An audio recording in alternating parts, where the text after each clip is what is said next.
સુરતથી એક video social મીડિયામાં વાયરલ થયો છે, જેમાં કેટલાક વેપારીઓ દ્વારા બે યુવકોને નિર્વસ્ત્ર કરીને લાકડાના દંડા વડે ફટકારવામાં આવી રહ્યા છે.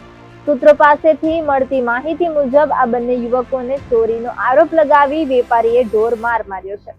આ વાયરલ વિડીયો સુરતમાં આવેલા રિંગ રોડ સ્થિત અનમોલ માર્કેટમાં નંદિની ક્રિએશન નામની દુકાનનો હોવાનું કહેવાય છે, જ્યાં ખુદ વેપારીએ પોલીસ બનીને બંને યુવકોને માર મારતા નજરે પડી રહ્યા છે. બંને યુવકો સાથે વેપારીઓએ રાક્ષસ જેવું વર્તન કરીને લાકડી અને દંડા વડે ફટકાર્યા હતા. એટલું જ નહીં, બંને યુવકોને ઢોર માર મારીને તેમને કાન પકડાવીને ઉઠક બેઠક પણ કરાવવામાં આવી હતી.